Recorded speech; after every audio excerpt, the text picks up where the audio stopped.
જય હિન્દ, વંદે માતરમ દોસ્તો. તો આજે આપણે એએમસી સહાયક ફૂડ સેફ્ટી ઓફિસરનું સંપૂર્ણ 100 માર્ક્સનું પેપર સોલ્યુશન જોવાના છીએ. ઓકે, તો એકદમ ઇઝી પેપર રહ્યું છે મિત્રો. અને અંતે આપણે જે વિડીયોના અંતે મેરિટાનું કેટલું રહી શકે છે તેના વિશે પણ ચર્ચા કરીશું, બરાબર. તો ચાલો શરૂઆત કરીએ. પહેલો જ ક્વેશ્ચન છે કે ફૂડ ઓથોરિટીએ, તો કે ભાઈ આ એક કોર્પોરેટ સંસ્થા છે, એટલે ઓપ્શન ડી આપણો અહીં સાચો જવાબ રહે છે. ત્યારબાદ ઓર્ગેનિક ફૂડ તે ખાદ્ય પદાર્થો છે જે ખાલી જગ્યા અનુસાર ઉત્પન્ન કરવામાં આવે છે, તો નિર્ધારિત ઓર્ગેનિક ઉત્પાદનો ધોરણો મુજબ. ત્યારબાદ ફૂડ બિઝનેસ ઓપરેટરે શું સુનિશ્ચિત કરવું જોઈએ, તો એમાં જે છે ખોરાકની સુરક્ષા અને સ્વચ્છતા છે, યોગ્ય સંગ્રહ અને હેન્ડલિંગ છે, ગુણવત્તા ધોરણોનું પાલન છે. તો ઉપરના બધા અહીંયા ફાઇનલ જવાબ આવશે ઓપ્શન ડી. ત્યારબાદ ફૂડ રિકોલ ક્યારે જરૂરી બને છે, તો કે જ્યારે જે છે ઉત્પાદન ગ્રાહકોના આરોગ્ય માટે જોખમરૂપ હોય. ઓકે, બધા સાચા છે, એટલે ઓપ્શન ડી આમાં પણ જે છે ફાઇનલ જવાબ આવે છે. જનરલ રીતે તમને આજે FSS એક્ટના જે પ્રશ્ન પૂછ્યા છે એ મોટા ભાગના પ્રશ્નો અને ઘણા તો આમાં જે છે 58 અથવા ઘણા 60માંથી 60 પણ આવી શકે એવા પ્રશ્નો પૂછ્યા છે, બરાબર. ચાલો, ફૂડ ઓથોરિટી તો આ રિપીટ થઈ ગયા છે પ્રશ્ન, આપણે આગળ વધીએ.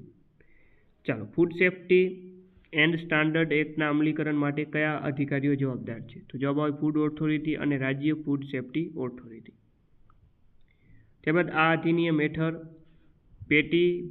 પેટી ફૂડ બિઝનેસ ઓપરેટર કોને ગણવામાં આવે છે, તો જવાબ આવે નાના સ્તરના વેપારીઓ જેમ કે હોકર, રિટેલ અથવા કોટેજ ઉદ્યોગો જેઓએ નોંધણી કરાવવી જરૂરી છે. ચાલો, અધિનિયમ હેઠળ ફૂડ પોઈઝનિંગના કેસોની જાણ કરવાની ફરજ કોને પાડવામાં આવી શકે છે, તો નિર્ધારિત વિસ્તારમાં નોંધાયેલ તબીબી. ઓકે, ચાલો ત્યારબાદ વાત કરીએ આપણે, તો કે ભાઈ જો ફૂડ બિઝનેસ ઓપરેટર દોષિત ઠરે અને આરોગ્ય જોખમ હોવાનું સાબિત થાય તો કોર્ટ શું કાર્યવાહી કરી શકે છે, તો ફૂડ બિઝનેસ સંબંધિત પ્રક્રિયા, સ્તર અથવા સાધનોના ઉપયોગ પર સંપૂર્ણ પ્રતિબંધ. તો મેં તમને અગાઉ પણ જણાવ્યું હતું કે આની અંદર આપણો જીપીએમસી એક્ટ અને જીકે આ ગેમ ચેન્જિંગ સાબિત થશે. બાકી જે FSS એક્ટ તો બધાને આવડે જ છે મિત્રો, 60 પ્રશ્નમાં તો બધા સરખા જ રહેવાના છે. આ જે છે જીપીએમસી એક્ટ અને જીકે અહીં ગેમ ચેન્જિંગ મિત્રો સાબિત થશે તમારા માટે. ચાલો, ફૂડ બિઝનેસ લાયસન્સ અંગે કયું વિધાન સાચું છે, તો જવાબ આવે જુદા જુદા વિસ્તારોમાં આવેલા સ્તરો માટે અલગ અલગ લાયસન્સ જરૂરી છે.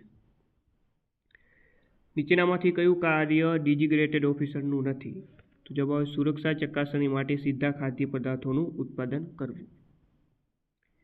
કઈ સ્થિતિમાં ડેઝિગ્નેટેડ ઓફિસર જે છે ઓફિસર કમિશનર ઓફ, અહીંયા પ્રિન્ટિંગ મિસ્ટેક છે થોડીક, અહીંયા કમિશનર આવે, કમિશનર ઓફ ફૂડ સેફ્ટીને કેસ ચલાવવાની ભલામણ કરે છે, તો જવાબ આવે જ્યારે ગુનો કેદની સજા સાથે દંડનીય હોય. ઓપ્શન એ સાચું જવાબ. એક પેકેજ્ડ જ્યુસ 100% ઇમ્યુનિટી સમસ્યાઓને ઠીક કરે છે એવો દાવો પુરાવા વગર કરે છે, આ કઈ બાબતનું ઉલ્લંઘન છે, જાહેરાત સંબંધિત પ્રતિબંધ. ચાલો, નીચેનામાંથી કયું ફૂડ ઓથોરિટીના કાર્યમાં આવતું નથી, તો ફોજદારી સજા કરવી. અધિનિયમ હેઠળ ફૂડ લેબોરેટરી અંગે નીચેનામાંથી કયું નિવેદન સાચું છે, તો જવાબ આવે કે ફૂડ ઓથોરિટી એગ્રીડિટેડ લેબોરેટરીઓને સૂચિત કરી શકે છે અને રેફરલ ફૂડ લેબોરેટરીઝ સ્થાપી શકે છે. ચાલો, ત્યારબાદ જો ફૂડ એનાલિસ્ટને મળેલ નમૂનો તૂટેલો અથવા વિશ્લેષણ માટે અયોગ્ય હોય તો તે શું કરી શકશે, તો જવાબ 7 દિવસની અંદર નિયુક્ત અધિકારીને જાણ કરે અને બીજા નમૂનાની માંગણી કરે. ચાલો, ફૂડ એનાલિસ્ટે કેટલા દિવસની અંદર વિશ્લેષણનો રિપોર્ટ મોકલવો જોઈએ, 14 દિવસ.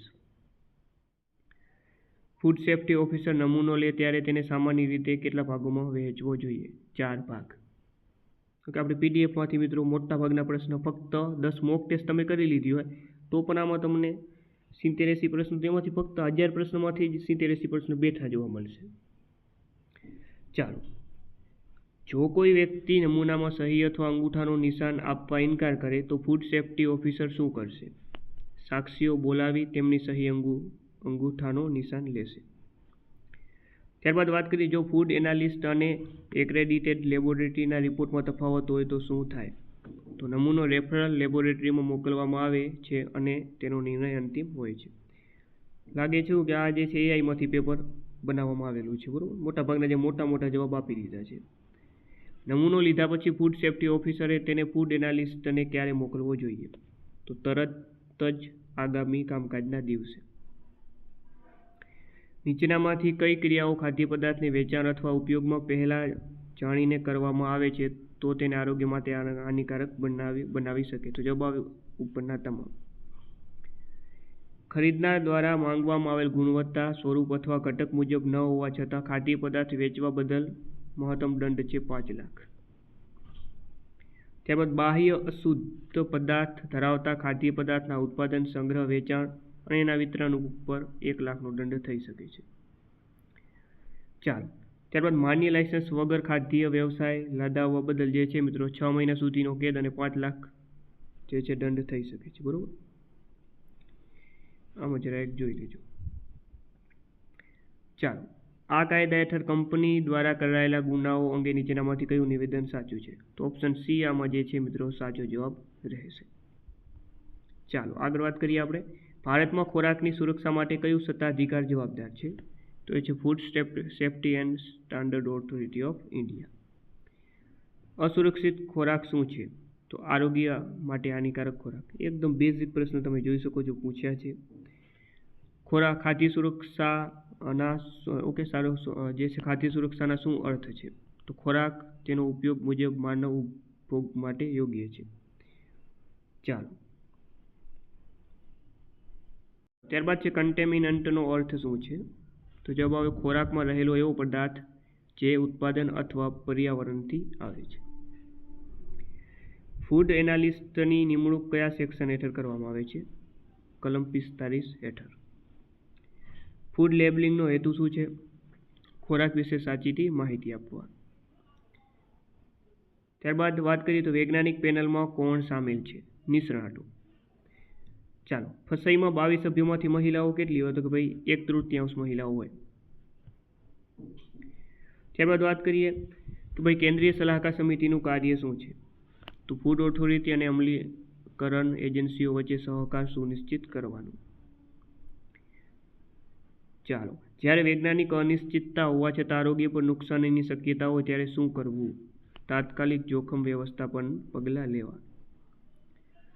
જો કોઈ બેચમાં એક ખાદ્ય પદાર્થ સલામતી માપદંડોનું પાલન ન કરે તો શું માનવામાં આવે છે? તો આખો બેચ અસુરક્ષિત માનવામાં આવે જ્યાં સુધી વિરુદ્ધ સાબિત ન થાય. ઓકે, બેઠા પ્રશ્ન તમે જોઈ શકો છો. નીચેનામાંથી કયું આ અધિનિયમ હેઠળ આવતું નથી? તો ખેડૂત દ્વારા ખેતર સ્તરે ઉત્પાદિત ઉત્પાદનો. ખાલી મોટા લાંબા જવાબ તમે ટીક કર્યા હો તો પણ આમાં તમને 40 તો એમને સાચા પડી જાય. આ અધિનિયમ હેઠળ કઈ પ્રકારની જાહેરાત પર પ્રતિબંધ છે? ભ્રામક અથવા છેતરપિંડીયુક્ત જાહેરાત. ત્યારબાદ આ અધિનિયમ હેઠળ ફૂડ એનાલિસ્ટની મુખ્ય ભૂમિકા શું છે? તો ખાદ્ય નમૂનાઓનું વિશ્લેષણ કરીને નિર્ધારિત સમયમાં રિપોર્ટ આપવો. આનુવંશિક રીતે સંશોધિત ખોરાકની સાચી વ્યાખ્યા શું છે? તો જવાબ આવે આધુનિક બાયોટેકનોલોજી દ્વારા આનુવંશિક રીતે સુધારેલા જીવો ધરાવતો અથવા તેમાંથી ઉત્પાદિત ખોરાક. તો બધા એઆઈમાંથી પ્રશ્ન બનાવવામાં આવે. લાંબા જવાબ હોય બરોબર, મોટા અને એ જ જવાબ આવતા હોય તો સમજી લેવાનું એઆઈમાંથી. ઓકે, 10-15 મિનિટમાં આખું પેપર બનાવી નાખવામાં આવેલું છે. ફૂડ બિઝનેસ ઓપરેટર માટે નીચેનામાંથી કયું માન્ય નથી? તો જવાબ આવે અસુરક્ષિત અથવા ખોટી બ્રાન્ડેડવાળા ખોરાકનું વેચાણ. ખોરાકનો નમૂનો લીધા પછી ફૂડ સેફ્ટી ઓફિસર બાકી રહેલ વસ્તુ સાથે શું કરી શકે? તો તેને ફૂડ બિઝનેસ ઓપરેટર પાસે બોન્ડ સાથે સુરક્ષિત રાખવું. ત્યારબાદ ફૂડ સેફ્ટી ઓફિસર કયા હેતુ માટે નિયુક્ત કરવામાં આવે છે? ખાદ્ય સુરક્ષા કાયદા અને નિયમો હેઠળ કાર્યો કરવા માટે. ચાલો, અસુરક્ષિત ખોરાકથી મૃત્યુ થાય તો શું સજા? તો કેદ અને દંડ બંને થઈ શકે. ફૂડ સેફ્ટી મેનેજમેન્ટ સિસ્ટમમાં શું સમાવેશ થાય છે? તો જવાબ આવે manufacturing practice, good hygienic practice અને HACCPનો અમલ. ખાદ્ય સુરક્ષા અધિનિયમમાં નીચેનામાંથી કયું ડ્યુ ડિલિજન્સ હેઠળ માન્ય બચાવ નથી? તો તથ્યો અંગે ભૂલભર્યું પરંતુ યોગ્ય માન્યતા રાખવી. ફૂડ સેફ્ટી ઓફિસર કોણ નિયુક્ત કરે છે? તો સ્ટેટ ગવર્મેન્ટ.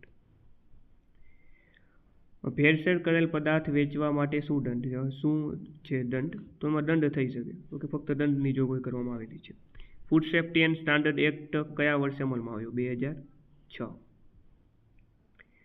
હેઝાર્ડ શું દર્શાવે છે? ખોરાકમાં જોખમ પરિબળ. ચાલો ત્યારબાદ જીકેના પ્રશ્નની વાત કરીએ આપણે, જે ગેમ ચેન્જિંગ ખરેખર સાબિત થવાના હતા.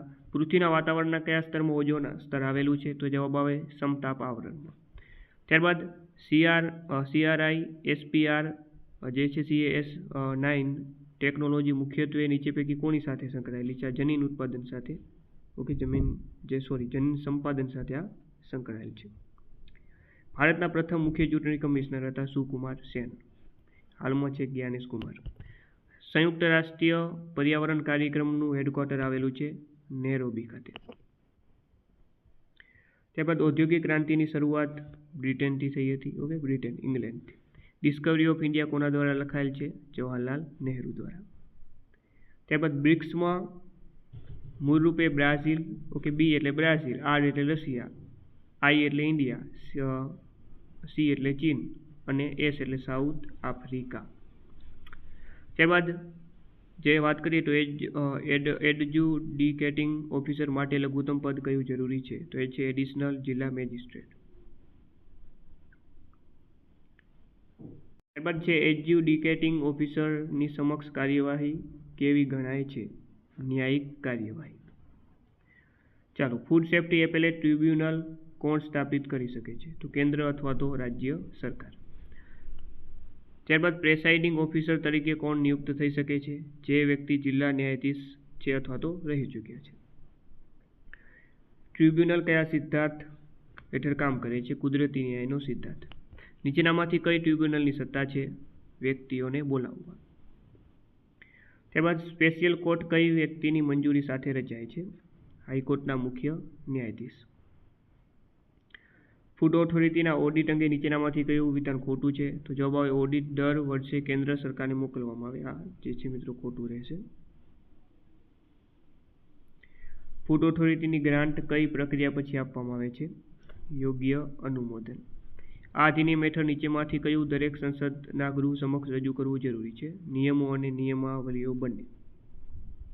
ચાલો હવે જીપીએમસી એક્ટની શરૂઆત થાય છે કે જો જે જીપીએમસી એક્ટ 1949 મુજબ દરેક કોર્પોરેશન જો વહેલા બરખાસ્ત ના થાય તો તેની પ્રથમ મીટિંગથી 5 વર્ષ સુધી કાર્યરત રહે છે. તો એકદમ બેઝિક પ્રશ્ન છે જીપીએમસી એક્ટનો. ત્યારબાદનો પણ સરળ પ્રશ્ન છે કે જે કોર્પોરેશનની ચૂંટણીનું આયોજન રાજ્ય ચૂંટણી પંચ દ્વારા થાય. ચાલો, સ્ટેન્ડિંગ કમિટીમાં કેટલા સભ્યો હોય? 12 સભ્યો હોય. સ્ટેન્ડિંગ કમિટીની મુદત કેટલી હોય? 2.5 વર્ષની હોય. તો આ જીપીએમસી એક્ટના સરળ ક્વેશ્ચન છે. ત્યારબાદ છે કે ભાઈ જીપીએમસી એક્ટ 1949 અન્વયે રચવામાં આવતી ટ્રાન્સપોર્ટ કમિટીમાં નીચેના પૈકી કોણ પોતાના હોદ્દાની રૂએ સભ્ય રહેશે? તો એ હોય છે સ્ટેન્ડિંગ કમિટીના અધ્યક્ષ. ચાલો, જીપીએમસી એક્ટ 1949ની જોગવાઈઓ અનુસાર જ્યારે શહેરની વસ્તી 3 લાખ કે તેથી વધુ હોય ત્યારે મ્યુનિસિપલ કોર્પોરેશન રાજ્ય સરકાર દ્વારા બનાવેલા નિયમોને આધીન વોર્ડ સમિતિ કે સમિતિઓની રચના કરશે. તો 3 લાખ આવશે. તો અત્યાર સુધીના 5 ક્વેશ્ચન તો એકદમ ઇઝી હતા જીપીએમસી એક્ટના. આગળના પ્રશ્નો થોડાક હાર્ડ આવશે. જીપીએમસી એક્ટ 1949 અન્વયે કમિશનરની નિયુક્તિ કોણ કરે? રાજ્ય સરકાર. આ પણ ઇઝી ક્વેશ્ચન છે. જીપીએમસી એક્ટ 1949 હેઠળ કોર્પોરેશનના વધારાના ભંડોળના તમામ રોકાણો અને ડિપોઝિટ કોણ કરી શકશે? તો એ કરી શકશે સ્ટેન્ડિંગ કમિટીની મંજૂરી મળેથી કમિશનર. ચાલો, જીપીએમસી એક્ટ 1949 દર વર્ષે ટ્રાન્સપોર્ટ કમિટીના ખર્ચ અને આવક અંગેનો અંદાજ ટ્રાન્સપોર્ટ મેનેજર તૈયાર કરશે મિત્રો. ચાલો, ત્યારબાદનો પ્રશ્ન છે કે જીપીએમસી એક્ટ 1949 અન્વયે નીચેના પૈકી કઈ મ્યુનિસિપલ ટેક્સની વસૂલાત થઈ શકે છે? તો આમાં જવાબ આવે આપેલ તમામ. જીપીએમસી એક્ટની કલમ 140 અનુસાર કબજેદાર પાસેથી 1 વર્ષથી વધુ સમયગાળાની બાકી રહેતા મિલકત વેરાની બાકી રકમની અથવા જે સમયગાળા માટે કબજેદાર મિલકતના કબજામાં ન હોય તે વખતના મિલકત વેરાની બાકીની રકમની વસૂલાત કરી શકાય નહીં. ઓકે, આવા પ્રશ્નમાં મિત્રો તકલીફ તમને પડી હશે, બરોબર. ત્યારબાદ જીપીએમસી એક્ટ 1949 અન્વયે રહેણાંક સિવાયના મકાનોના ભોંયરા અને ગ્રાઉન્ડ ફ્લોર ન હોય તેવા તમામ ફ્લોરના સંદર્ભોમાં લેવાપાત્ર થતા સામાન્ય વેરાની રકમ પર ખાલી જગ્યા ટકા વળતર મળી શકશે. તો 10%. તો આ બધા પ્રશ્ન ગેમ ચેન્જર હતા મિત્રો. ત્યારબાદ ગુજરાત પ્રોવિન્શિયલ મ્યુનિસિપલ એક્ટ 1949 અન્વયે નીચેના પૈકી કોની પર કોર્પોરેશન વેરો લાદશે? તો જવાબ આવે ઓપ્શન બી. બરોબર, કે જે વાહનો શહેરની હદ બહાર રાખેલ હોય પરંતુ નિયમિત રીતે શહેરની હદ અંદર ઉપયોગમાં આવતા હોય. ચાલો આગળ વાત કરીએ આપણે કે ભાઈ જીપીએમસી એક્ટ હેઠળ કોર્પોરેશન દ્વારા કયા થિયેટરને મનોરંજન કે રમત પર કર ચૂકવવામાંથી મુક્તિ આપવામાં આવતી નથી? તો આમાં જવાબ આવે છે option B. Okay, option B અહીં સાચો જવાબ ઉપર રહેશે. ચાલો, જીપીએમસી એક્ટ 1949 અન્વયે કોઈપણ વેરા પેટે લેણી રકમનો માંડવાર કરવાની સત્તા કોની પાસે છે? તો જવાબ આવે સ્ટેન્ડિંગ કમિટીની મંજૂરી બાદ કમિશનરને જો વેરાની રકમની વસૂલાત થઈ શકે તેમ ન હોય. ચાલો, જીપીએમસી એક્ટ 1949 હેઠળ કોણ જાહેર ઉપયોગ માટે વોટર, ફ્લોસેટ, સંડાસ, શૌચાલયો અને મૂત્રદીઓ બનાવશે તેમજ તેમને યોગ્ય અને સગવડરૂપ સ્થિતિમાં રાખશે? કમિશનર. જીપીએમસી એક્ટ 1949 હેઠળ કમિશનરને કોર્પોરેશનની મંજૂરી સાથે કે મંજૂરી સિવાય જાહેર રસ્તા સંબંધી નીચેના પૈકી કઈ સત્તાઓ મળેલ છે? તો આમાં જવાબ આપેલ તમામ આવશે. જીપીએમસી એક્ટ 1949 અન્વયે જાહેર રસ્તાઓ પર દોરડાથી બાંધેલ પ્રાણીઓને દૂર કરવા અંગેની સત્તાઓ કોની પાસે છે? ચાલો, આમાં મિત્રો જે છે આ આપેલ તમામ અહીં સાચો જવાબ રહેશે. ત્યારબાદ જીપીએમસી એક્ટ મુજબ કમિશનર અથવા તો મ્યુનિસિપલ અધિકારી અથવા તો સેવક દ્વારા કોઈ વ્યક્તિને અગાઉ કોઈ રસ્તા પર બાંધકામ સામગ્રી એકત્રિત કરવા માટે આપેલ પરવાનગીનો કમિશનર પોતાની વિવેક બુદ્ધિથી 24 કલાકની લેખિત નોટિસ દ્વારા અંત લાવી શકશે. 24 કલાક આવે. ત્યારબાદ જીપીએમસી એક્ટની જોગવાઈઓ અનુસાર નીચેના પૈકી કયા કેસમાં કમિશનરને નિયત ફોર્મમાં પૂર્વ નોટિસ આપવી જરૂરી નથી? તો જવાબ આવે આમાં જે છે જવાબ આવે ઓપ્શન સી. ચાલો, ત્યારબાદ વાત કરીએ કે ભાઈ જીપીએમસી એક્ટની કલમ 184E અન્વયે રીડેવલપમેન્ટ સ્કીમનો મુસદ્દો અને મુસદ્દામાં દર્શાવેલ વિસ્તારને રીડેવલપમેન્ટ વિસ્તાર તરીકે જાહેર કરતો ઠરાવ પસાર કરવાની સત્તા કોર્પોરેશન પાસે છે. ચાલો, જીપીએમસી એક્ટની કોઈ પણ જોગવાઈઓના ઉલ્લંઘન બદલ લાદવામાં આવતા દંડ અંગેનું ટેબલ ખાલી જગ્યામાં આપેલું છે. તો એ છે એપેન્ડિક્સ 4. ઓકે, એપેન્ડિક્સ 4માં આપેલું છે. ચાલો, જીપીએમસી એક્ટની કલમ 389 અન્વયે કોઈ કૃત્ય કરતા થયેલ નુકસાનના સંજોગોમાં વળતરની રકમ નક્કી કરવાની સત્તા કોની પાસે છે? તો આ સત્તા મિત્રો કમિશનર પાસે છે. ઓકે, કમિશનર આવશે, કલેક્ટર નહીં આવે. ચાલો, જીપીએમસી એક્ટની કલમ 405 હેઠળ રેફરન્સ અરજી કરવા માટે નીચે પૈકી કયું યોગ્ય કારણ નથી? તો ઓપ્શન ડી આનો જે છે સાચો જવાબ આવશે. ગુજરાત જીપીએમસી એક્ટની કલમ 410 હેઠળ ન્યાયાધીશ ખાલી જગ્યા સમક્ષ રેફરન્સ કરી શકશે, હાઈકોર્ટ સમક્ષ. ચાલો મિત્રો, ત્યારબાદ આપણે આગળ વાત કરીએ કે જે છે જીપીએમસી એક્ટ અન્વયે કમિશનરની પોતાની સત્તા અન્વયે કોઈ વિસ્તારને રીડેવલપમેન્ટ વિસ્તાર જાહેર કરવા નીચેના પૈકી કયું કારણ યોગ્ય નથી?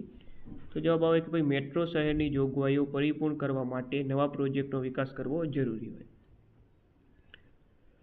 ત્યારબાદ જે જીપીએમસી એક્ટ અંતર્ગત જો અપીલ, અરજી કે રેફરન્સ કરવા માટેની કોઈ સમય મર્યાદા દર્શાવેલ ન હોય ત્યારે કલમ 435ની જોગવાઈઓ અનુસાર જે હુકુમના સંદર્ભમાં આવી અપીલ, અરજી કે રેફરન્સ કરવાની હોય તે હુકુમની તારીખથી 30 દિવસમાં તે કરવાની રહેશે. તો જવાબ આવે 30 દિવસ.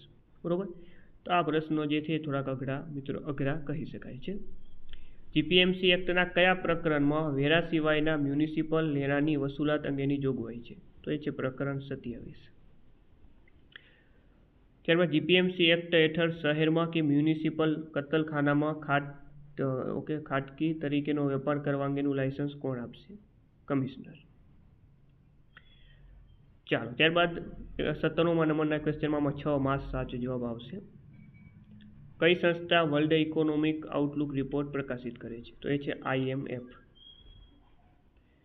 ચાલો, જો આરબીઆઈ દ્વારા કેશ રિઝર્વ રેશિયો વધારવામાં આવે તો નીચેનામાંથી કઈ અસર સૌથી વધુ તાત્કાલિક થવાની શક્યતા છે? તો જવાબ આવે બેન્કિંગ સિસ્ટમમાં પ્રવાહિતામાં ઘટાડો. અને ત્યારબાદ આજનો છેલ્લો પ્રશ્ન છે કે નીચેનામાંથી કઈ રીત ખાનગી વ્યક્તિ વિરુદ્ધ જારી કરી શકાય છે? તો એ છે હેબિયસ કોર્પસ. ઓકે, તો મિત્રો આ હતા સંપૂર્ણ 100 પ્રશ્નો. બરોબર, જો હજી પણ કોઈ પ્રશ્નમાં વાંધા જેવું લાગશે તો હું તમને કોમેન્ટ બોક્સમાં જણાવી દઈશ. અને આમાં કોઈ પણ પ્રશ્નમાં આન્સર કે આવશે એમાં વાંધા જો દેવા લાયક હશે તો આપણે એનો પણ પ્રયત્ન કરીશું. આના મેરિટની ચર્ચા આપણે નેક્સ્ટ વિડીયોમાં અલગથી આપણે મેરિટની ચર્ચા પણ કરી દઈશું કે 100માંથી કેટલા માર્ક્સ હોય તો તમારું જે છે મેરિટમાં નામવામાં આવી શકે છે. એની નેક્સ્ટ વિડીયોમાં ચર્ચા કરીશું. તો ફરીથી મળીને નવા વિડીયો સાથે. જય હિન્દ.